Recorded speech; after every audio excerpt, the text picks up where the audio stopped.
ये है alpha square plus beta square. Simply क्या करो, इसमें 2 अल्फ़ा बीटा ऐड भी कर लो और 2 अल्फ़ा बीटा भी क्या कर लो, सब्ट्रैक्ट भी कर लो। यार किसी को दे के फिर ले लें तो क्या फ़र्क पड़ेगा, है कि नहीं। किसी को तुम कुछ रुपए देकर फिर वापस ले लो तो न उसका कोई फ़ायदा ना तुम्हारा कोई नुकसान। वही बात यहाँ पर भी है। ये हमारा था alpha square plus beta square. मैंने इसे इतने दिए हैं फिर वापस से ले लिया, कोई दिक्कत नहीं, दे ले सकते हो कि नहीं। बस वो बुरा ना माने, एक्चुअली ये बुरा नहीं मानेगा, राइट। इससे मेरी सेटिंग। तो असाइनमेंट वीडियो के लेक्चर नंबर 2 में आपका स्वागत है स्टूडेंट्स। अगर आपने लेक्चर 1 अटेंड नहीं किया है तो आई बटन पे क्लिक करके लेक्चर 1 अटेंड करिए, ताकि शुरुआत के 6 क्वेश्चन को कैसे किया जाएगा, क्या उसके स्टेप्स हैं, क्या उसके मेथड्स हैं, आप सभी बारीकियों को ध्यान से समझ पाएँ। चलिए हम शुरू करते हैं।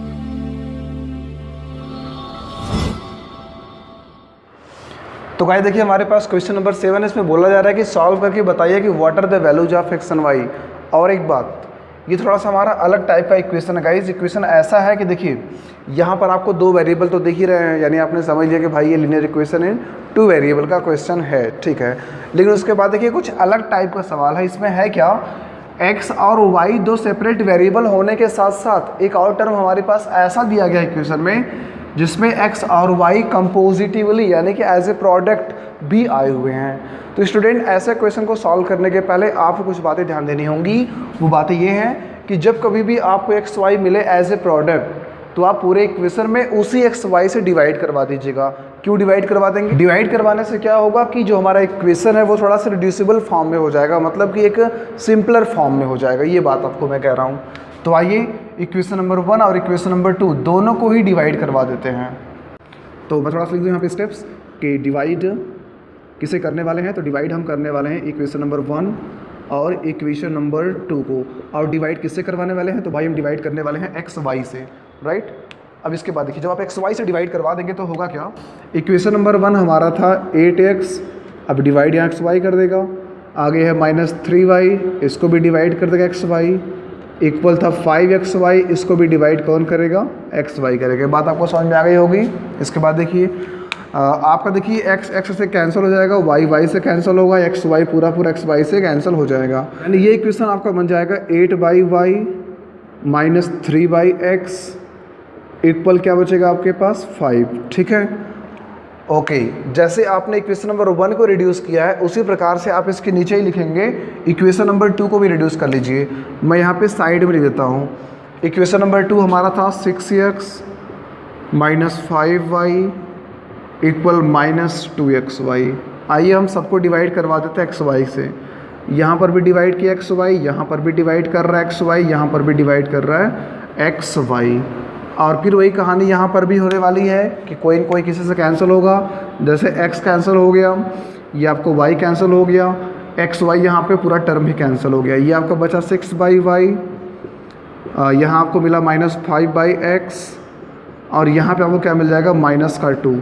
अब इसके बाद देखिएगा, देखिए जो आपको अभी नए 2 इक्वेशन मिले हैं थोड़े से रिड्यूस हो जाने के बाद यहाँ पर ध्यान दीजिएगा कि आपका जो ये y और x है स्टूडेंट, देखिए दोनों ही इक्वेशंस में, दोनों ही जो भी नए रिड्यूस करके इक्वेशन मिले हैं इन दोनों ही इक्वेशन में जो x और y है ये डिनोमिनेटर में है। ऐसे भी क्वेश्चन आपको मिल सकते हैं एग्जाम में। यहाँ से आपको बोला जाए कि सॉल्व करके बताइए कि what are the values of x।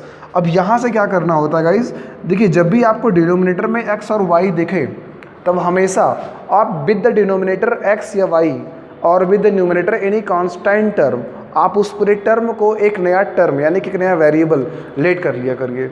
जैसे यहाँ देखिए अगर यहाँ पे है डिनोमिनेटर, अगर यहाँ पे फ्रैक्शन लिखा गया है 8/y तो गाइज ये एटलीस्ट 8 × 1/, तो होगा ही।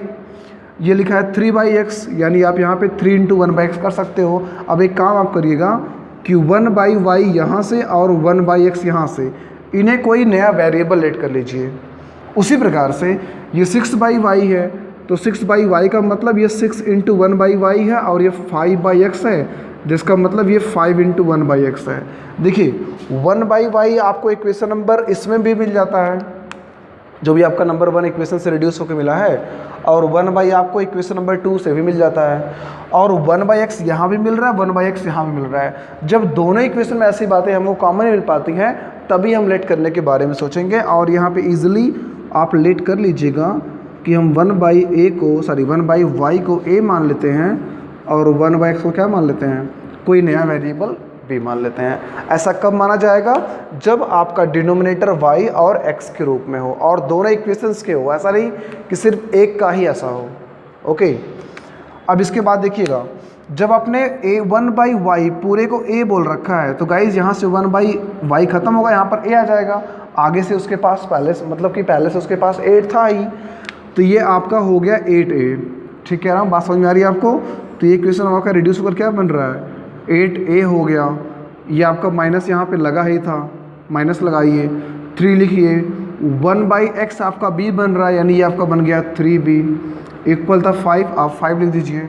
और उसी प्रकार से गाइज यहाँ पर भी आप इस इक्वेशन को भी रिड्यूस कर चुके हैं, क्योंकि 1/y को आपने a बोला हुआ है, तब ये आपका हो गया 6a, 1/x को आपने b बोला हुआ है, ये आपका हो गया -5b, और ये आपके पास पहले से ही -2 था।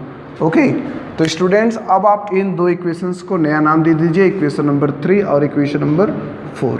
अब हम इन दोनों इक्वेशन को सॉल्व कर लेंगे, a और b की वैल्यूज़ पता कर लेंगे, और a b की वैल्यूज़ के बेस पे हम x और y की वैल्यूज़ को पता करेंगे, राइट।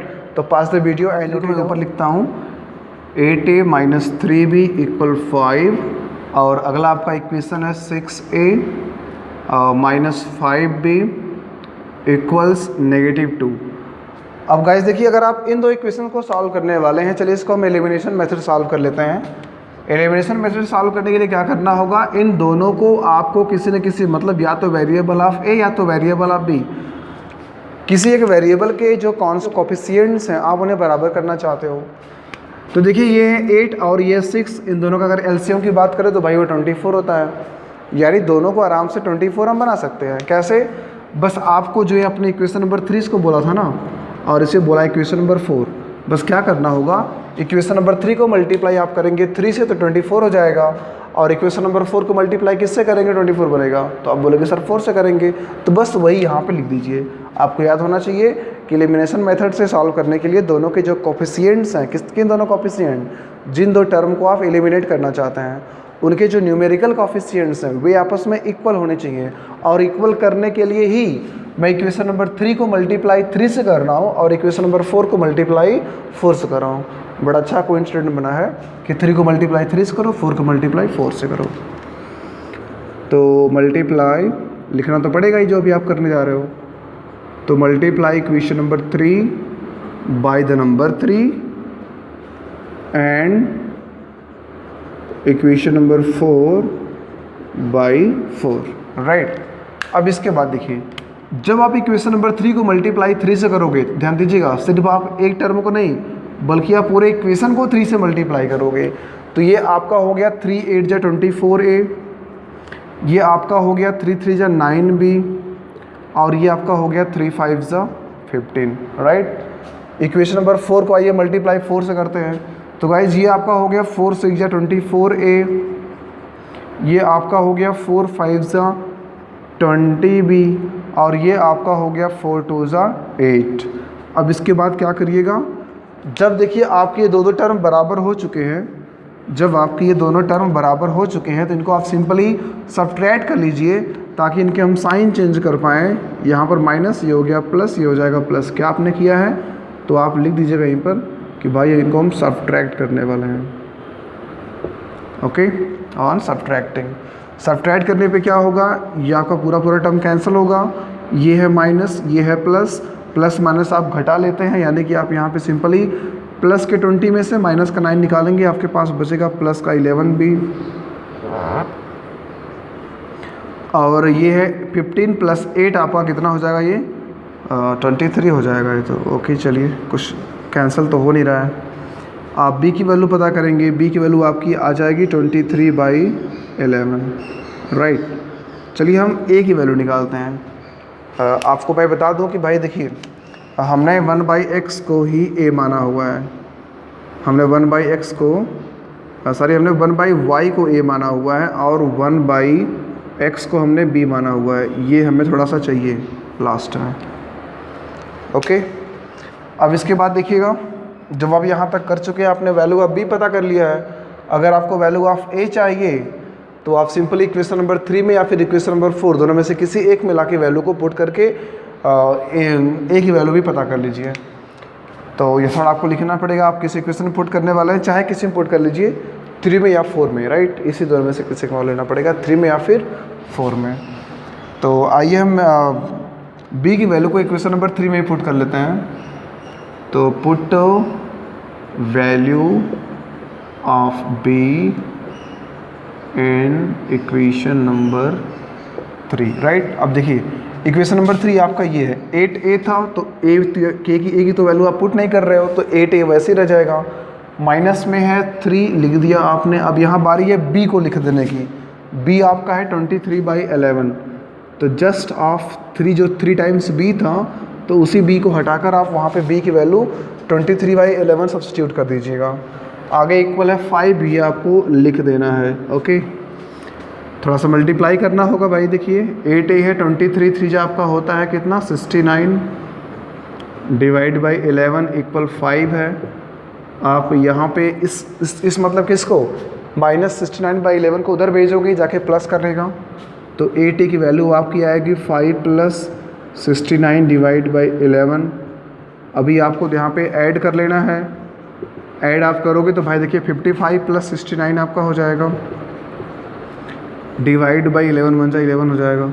अभी आप इन्हें ऐड कर लोगे तो 8a की वैल्यू आ जाएगी आपकी 9, 5, 14, 6, 5, 11, 1 मिला करके 12, यानी कि 124 divide by 11। This one is value of 8 times a, but we have to find the value of single a not 8 times a। तो आप 8 को भी इधर भेज दोगे, 8 आके इसको डिवाइड करना चाहेगा, यानी कि 124 डिवाइड बाई 11 इंटू ये 8 हो जाएगा। और ये 124 दोनों 4 से डिवाइड हो जाएंगे, 4 × 2 = 8, 4 × 3 = 12, 4 × 2 = सॉरी ये 4 × 1 = 4 यहाँ पे रहेगा। यानी स्टूडेंट्स यहाँ से आपको मिल पा रही है the value of a as 31 divide by 2। Okay, अब इसके बाद देखिए आपने a और b की वैल्यू पता किया। ध्यान दीजिएगा, अभी आपका आंसर आया नहीं हुआ है, आपने सिर्फ वैल्यू ऑफ a और वैल्यू ऑफ b पता किया है, लेकिन आपको वैल्यू ऑफ x और y पता करना है। देखिए अगर रेसिप्रोकल ऑफ x b के बराबर है, तो भाई देखो जो x है वह रेसिप्रोकल ऑफ b के बराबर होगा, सिंपल सी बात है। यानी कि अगर आपका b आया है 23/11, तो x जो आपका होगा ना वो आपका हो जाएगा 11/23।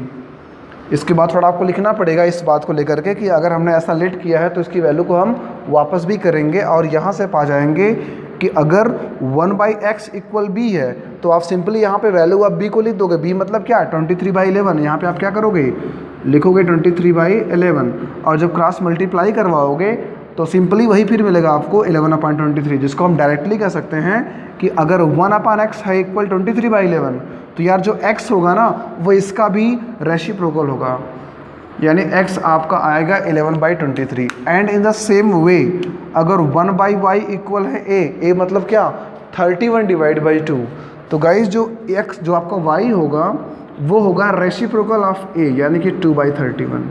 तो student these are the values of x and y। Number 8 हमारा काफ़ी बड़ा क्वेश्चन दिखाई दे रहा है।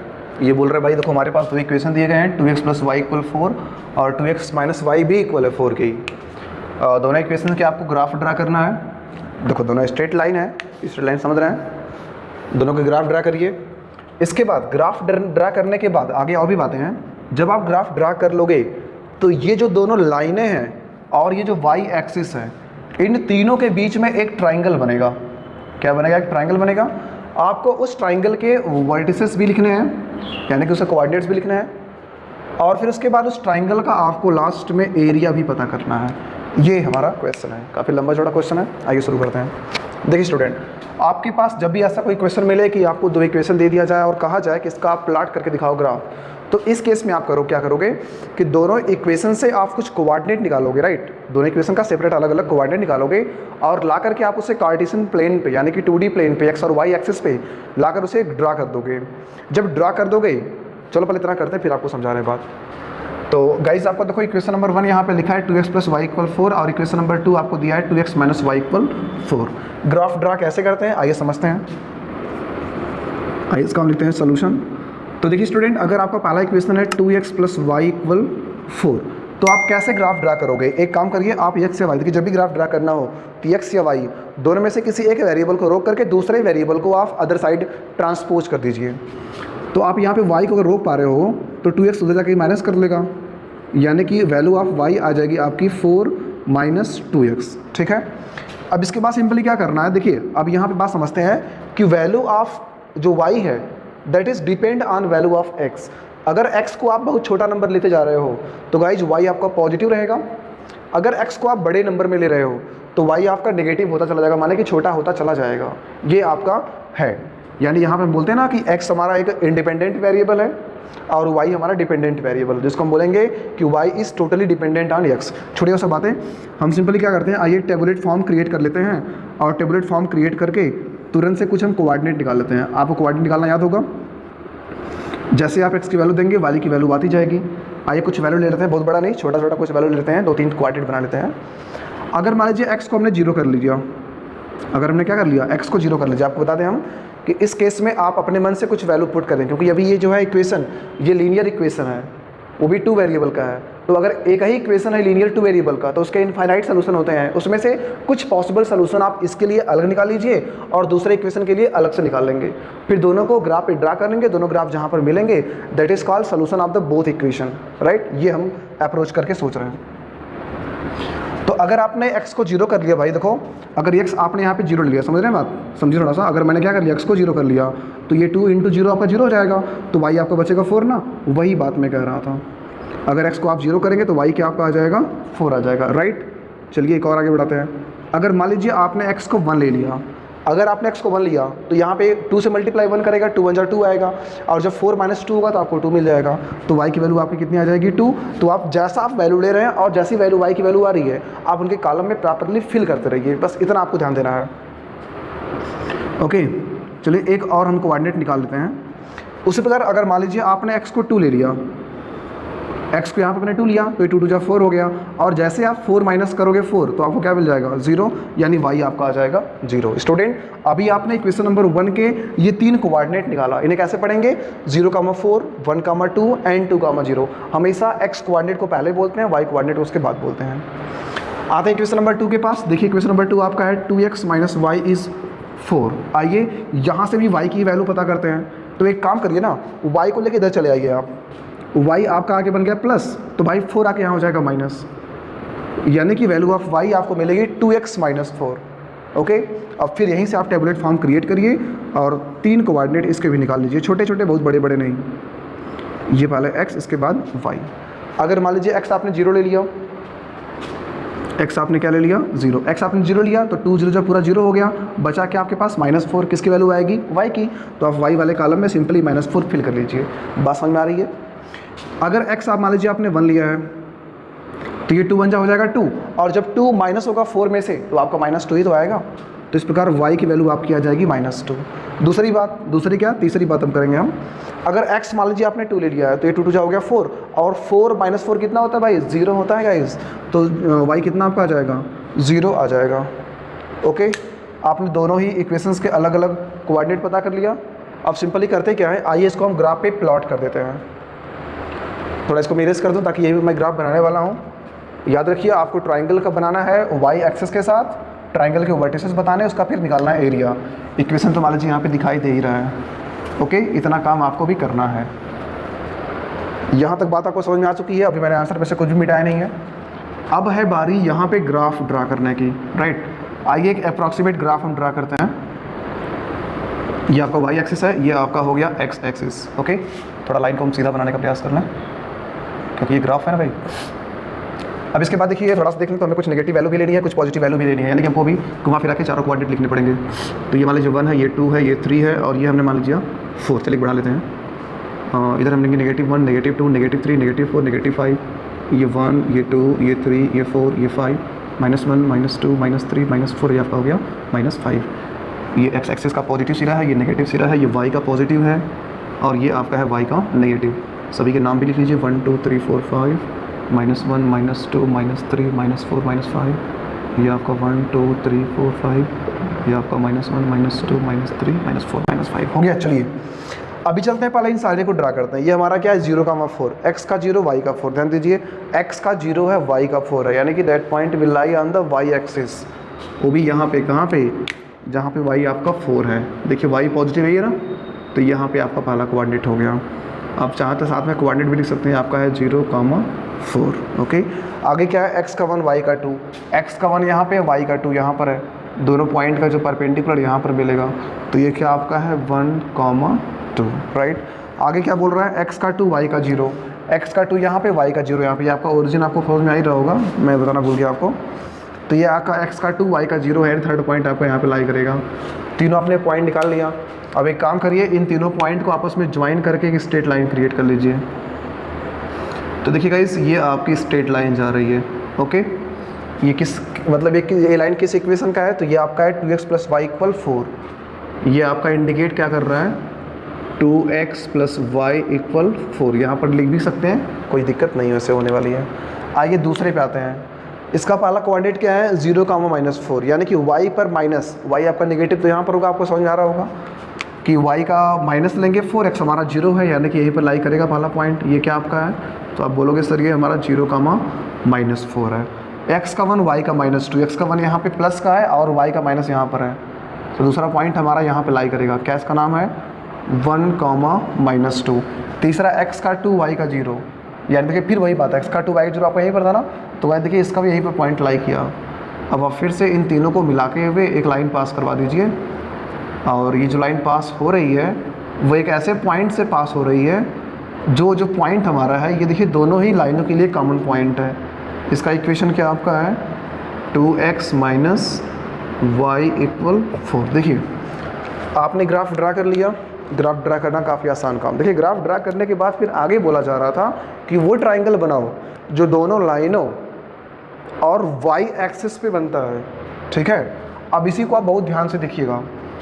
देखिए अगर मैं ज़्यादा बड़ी बड़ी लाइनें हटा दूं, जैसे एक यहाँ पे पॉइंट आपको मिल रहा है, एक पॉइंट देखिए, ये तो भाई देखिए जो पॉइंट आपका ये वाला है, तो दोनों लाइनों का इंटरसेक्शन पॉइंट है, यानी ट्राइंगल का पीक हो जाएगा। अब आप ढूंढिए y एक्सिस कहाँ पर है, तो देखिए y एक्सिस ये आपका है, तो ये देखिए y एक्सिस और इन दोनों लाइनों के बीच में जो ट्राइंगल बन रहा है वो सिर्फ इतना ही आपको बन रहा है। जैसे मैं आपको दिखा रहा हूँ, मैं और जो एक्स्ट्रा मैंने लाइनें ड्रा किया मैं सभी यहाँ से अगर मिटा दूँ, तो गाइस देखिए ये सिर्फ आपका इतना ही बड़ा ट्राइंगल है। और मैं यहाँ पे थोड़ा आपको हाईलाइट करके दिखा दूँ, तो देखिए ये y एक्सिस थी और ये आपका ट्राइंगल बन रहा है, यानी this two are the arms of triangle, this one is the base of the triangle. तो आप बोल सकते हो ना कि ये जो ट्राइंगल यहाँ पे बन रहा है, अगर थोड़ा इसको हम सेट भी कर दें एरिया को, ये जो ट्राइंगल हमारा बन रहा है ये इन दोनों लाइनों और y एक्सिस के साथ बन रहा है। तो स्टूडेंट क्वेश्चन में इसी ट्राइंगल को वो पूछ रहा था। अब बताइए क्या आप इसके वर्टिसेस आराम से नोट कर पाओगे। देखिए इसके 3 वर्टिसेस कौन कौन से हैं। पहला वर्टेक्स तो भाई यहीं पर है, ये हमारा x एक्सिस का आपको पता ही होगा कि हमारा 2,0 था, अभी आपने प्लॉट किया हुआ है। तो ये आपका जो टॉप है, या आप कोई पॉइंट मान लीजिएगा, इसको आप ABC मान सकते हैं, अपने हिसाब से आप ABC को मान लीजिएगा। तो आप बोलोगे कि जो आपका पॉइंट A के कोऑर्डिनेट हैं दे आर 0 and 0,4, B आपका है 2,0 और C क्या आपका है 0,-4। ओके, तो हम यहाँ पे नोट कर लेते हैं। आपने इसको नोट कर लिया होगा, आइए इसको मिटा के थोड़ा सा लिखते हैं। आपने विजुअली देख लिया, ग्राफिकली आपको समझ में आ चुका होगा कि हम किस ट्राइंगल को एक्चुअली बात कर रहे हैं। अब उसको नोट कर लेंगे, तो हम लिखते हैं कि from graph we have triangle ABC। अब इसके बाद आप उन कोऑर्डिनेट्स को नोट करिए, उन वर्टिसेस को नोट करिए। We have triangle ABC having coordinates of A आपका क्या है 0,4, कामा B क्या आपका है 2,0 एंड C क्या आपका है 0,-4। राइट, यहाँ तक क्लियर आपको हो गया। ये आपके क्वेश्चन का दूसरा पार्ट हो गया, यानी जिसने पूछा था कि what are the vertices of the triangle. आपने ABC उस ट्राइंगल के वर्टिसेस को लेट कर लिया और आपने ABC तीनों को दे दिया एक कोऑर्डिनेट कि ये इतना है, ये उतना है और वो इतना है। अब इसके बाद देखिए मेन पार्ट ऑफ क्वेश्चन अब आता है कि what is area of triangle ABC। अब उसका नाम आपने ABC दिया है, तो हम सिंपली उसका ABC नाम ही लिखते हैं। देखिए किसी भी ट्राइंगल का जो एरिया होता है उसका फार्मूला होता है half into base into height, और ये फार्मूला कहाँ लगाते हैं अगर ट्राइंगल हमारा होता है राइट एंगल। तो देखिए क्या आपका ट्राइंगल राइट एंगल है। देखिए गाइस, ये जो ट्राइंगल आपने बनाया है ये इसका एक परपेंडिकुलर ही तो है, क्योंकि देखिए x और y जो एक्सिस होती है आपस में हमेशा परपेंडिकुलर होती है, और यही जो एक्सिस है ये इसके एक हाइट को दिखा रही है। मतलब यहाँ पे ये बात है कि guys this one is the right angle triangle. और अगर बात करें इसकी हाइट की लेंथ क्या होगी, तो देखिए ये ओरिजिन है और ये पॉइंट आपका 2 है, तो बताइए इसकी लेंथ कितनी हो गई, एक यूनिट ये है, एक यूनिट ये है, तो इसकी हाइट आपकी 2 हो गई। अगर आप इसको नाम O दे रहे हो तो आप बोलोगे जो OB वो आपका होगा 2 यूनिट। मैं यूनिट कह रहा हूँ, मैं कोई मीटर सेंटीमीटर या फिर मिलीमीटर नहीं बोल रहा, राइट, 2 यूनिट्स हैं। OB मतलब क्या, हाइट ऑफ द ट्राइंगल, वो कितना आपका है 2 यूनिट। यहाँ आप थोड़ा सा समझिएगा।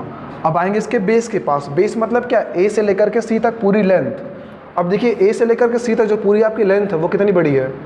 देखिए एक यूनिट तो ये हो गया, आपने यहाँ पर समझा ना कि 0 से 1 फिर 2 फिर 3 फिर 4, यानी कि O से ऊपर बढ़ेंगे 4 यूनिट जाएंगे, O से नीचे आएंगे -4 तक, तो ये भी आपका 4 ही यूनिट है। मैं यहाँ पे डिस्टेंस की बात कर रहा, ना कि डिस्प्लेसमेंट की बात कर रहा है, ठीक है।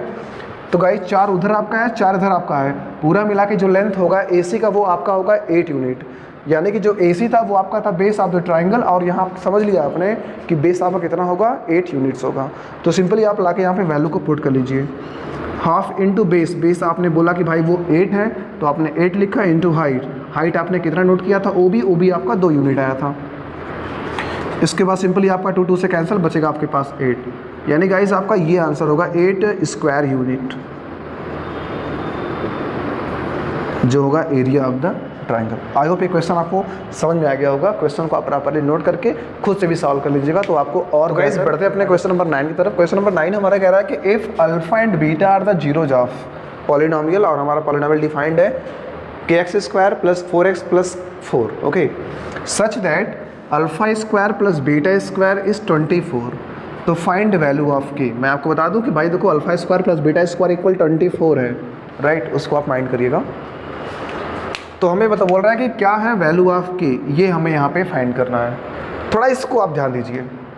अगर अल्फ़ा और बीटा इसके जीरोज हैं, अगर अल्फ़ा और बीटा क्या है इसके जीरोज हैं, तो आपने पढ़ा है कि सम ऑफ जीरो और प्रोडक्ट ऑफ जीरो। अगर क्वाड्रेटिक पॉलिनोमियल है तो वहाँ पे 2 ही बात होती है, एक होती है बात सम ऑफ ज़ीरोज और एक होती है बात क्या, प्रोडक्ट ऑफ ज़ीरोज। आप इन दोनों के टर्म्स में इसको लेकर आइए। माने कि अगर अल्फ़ा और बीटा इसके मतलब कि ज़ीरोज हैं तो sum of zero is denoted by alpha plus beta, और फार्मूला आपको पता ही है कि भाई वो होता है -b upon a, alpha into beta होता है c/a, these are the product of zeros.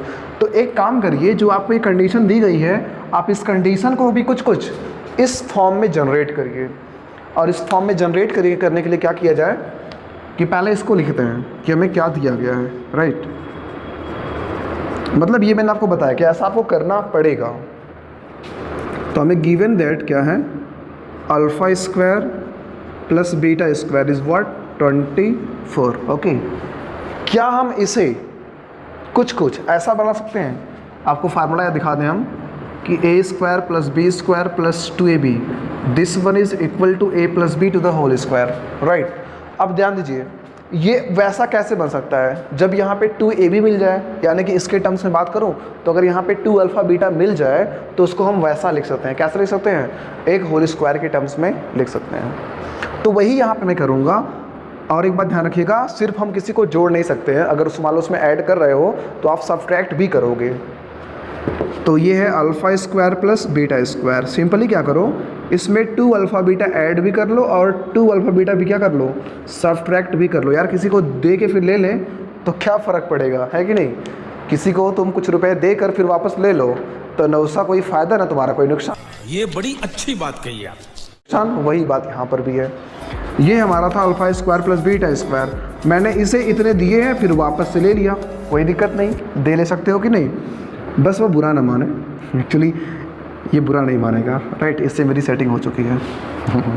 चलिए आगे देखिए, अब ये क्या बोल रहा है, alpha square plus beta square plus 2 alpha beta, ये किसके बराबर होगा, तो आप बोलोगे सर ये तो अल्फ़ा प्लस बीटा का होल स्क्वायर है। That's very right.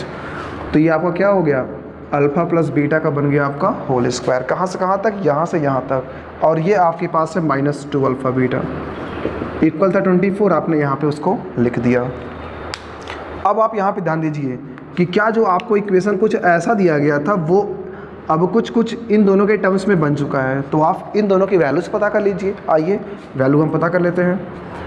तो अल्फा प्लस बीटा की वैल्यू होती है माइनस बी अपान ए। चलिए फार्मूले के पास, ये आपका ए है, ये आपका बी है, ये आपका सी है। ध्यान दीजिए ए बी सी में कहीं पर एक्स नहीं आएगा। Okay, a is the coefficient of x square, b is the coefficient of x and c is the constant term. That's our point. तो ये है minus b upon a, b आपका है 4, तो यहाँ पर क्या हो जाएगा -4 अपान ए। ए मतलब कौन, the value of A is के। तो आपको अल्फा प्लस बीटा की जगह पे क्या लिखना पड़ेगा, -4 डिवाइड बाई के लिखना पड़ेगा। यहाँ पे आपको -4 डिवाइड बाई के लिखना पड़ेगा। आगे आइए हम c बाई ए पता करते हैं। c आपका है 4, a आपका क्या है, फिर से यार a हमारा k है, तो यहाँ पर वही बात फिर से आ जाएगी कि c बाई ए भी किसके बराबर होगा, आपका इस 4 डिवाइड बाई के बराबर होगा। तो यहाँ पर लाके वैल्यू को पुट करिए। ओके, चलिए ऊपर चलते हैं हम। ऊपर मतलब बहुत ऊपर नहीं जाना है, ठीक है, the top of the page आते हैं। तो अल्फा प्लस बीटा की वैल्यू है -4 अपान के, यहाँ पे लिखते हैं हम, तो ये हो जाएगा -4 डिवाइड बाई के का होल स्क्वायर, राइट। माइनस लेते हैं, अभी क्या है 2 times of alpha into beta, alpha into beta is 4 by के, तो हम 2 टाइम्स ऑफ 4 बाई के कर देंगे, ठीक कह रहा हूँ मैं, इक्वल तो 24 यहाँ पे लिख दिया जाएगा। अभी इसी को आपको सॉल्व करके के की वैल्यू पता कर रहे हैं। आइए सॉल्व करते हैं, पहले स्क्वायर तो कर लें। 4 का स्क्वायर आपका 16, माइनस का स्क्वायर हमेशा पॉजिटिव होता है, के का भी स्क्वायर करने की बात हो रही है, के का स्क्वायर तो यार के स्क्वायर ही हो जाएगा। 2 4 जाइए आपका 8 हो जाएगा, डिवाइड बाई के लिख देंगे, इक्वल 24 है वो भी आप लिख देंगे। अभी देखिए 8 1 जा, 8 2 जा और ये 8 3 जा, तीनों आपस में डिविजिबल हैं, है कि नहीं। 8 से अगर मैं पूरे इक्वेशन को डिवाइड करवा दूँ तो मैं क्या लिख सकता हूँ, 8 1 जा 8, 8 2 जा 16, 8 3 जा 24। यहीं पे मैं डिवाइड कर दूँ, एक स्टेज और ले लेते हैं। 8 2 जा 16, ये आपका हो गया 2 बाई के स्क्वायर, 8 1 जा 8, ये आपका हो गया 1 बाई के, 8 3 जा 24, ये आपका हो गया 3। क्या किया आपने, लिख दीजिए कि divide by 3 to both side. अब इसके बाद देखिए, आइए इसको हम थोड़ा और भी सिंप्लीफाई करते हैं, इनका एलसीएम करेंगे, के स्क्वायर होगा, ये आपका बन जाएगा 2 माइनस के डिवाइड बाई के स्क्वायर इक्वल 3। एलसीएम आप कर ही लोगे, फटाक से एलसीएम हो गया, क्रॉस मल्टीप्लाई करिए, ये आपका हो गया 3 के स्क्वायर, ये क्या आपका हो गया 3 के स्क्वायर, ये आपका है प्लस के, ये आपका है -2 इक्वल 0। देखिए फिर समझते हैं, 3 टाइम्स के स्क्वायर ये हो गया, ये है माइनस के बन जाओ माइनस के लेकर मैं उधर चला गया, ये बन गया प्लस के, मैं 2 लेकर उधर आ गया, ये बन गया -2, यहाँ पर बचा कुछ भी नहीं तो मैंने क्या लिखा 0। आइए इसको फैक्टराइज हम तुरंत से कर लेते हैं। 3 और 2 से 1 लाना है, वो भी घटा करके, क्योंकि नेगेटिव है तो आप समझ रहे हो मैं क्या करने वाला हूँ। ये मैंने कर लिया 3 के -2 के -2 इक्वल 0। यार मैं फैक्टराइज कर रहा हूँ, स्प्लिट कर रहा हूँ, स्प्लिट तो आप कर ही लोगे आराम से, तो क्या उसमें हम टाइम ख़राब करें। आपने -2 कॉमन लिया, प्लस के 1 इक्वल हो गया 0। सिंपली आप यहाँ से के की 2 वैल्यू पाएंगे, एक तो यार देखो आपको मिलेगा 3 के -2 पहला फैक्टर, दूसरा फैक्टर आपको मिलेगा k + 1 इक्वल 0। ये फैक्टराइज आपने कर लिया, अब बारी है k की वैल्यू पता करने की। तो अगर 3 के -2 आपका 0 है तो स्टूडेंट k की वैल्यू आपकी आ जाएगी 2/3, और उसी प्रकार से जो दूसरा फैक्टर आपका k + 1 था, अगर आप k + 1 को भी 0 करोगे तो जो k की वैल्यू है वो आपकी आ जाएगी -1। तो स्टूडेंट इस प्रकार से आपने दोनों वैल्यूज़ पता कर लिया, पहली वैल्यू आपकी आई 2/3, दूसरी वैल्यू आपकी आई -1, यानी कि this both are the values of k जो हमारे क्वेश्चन में रिक्वायर्ड थी, राइट। आई होप क्वेश्चन आपको समझ में आया होगा।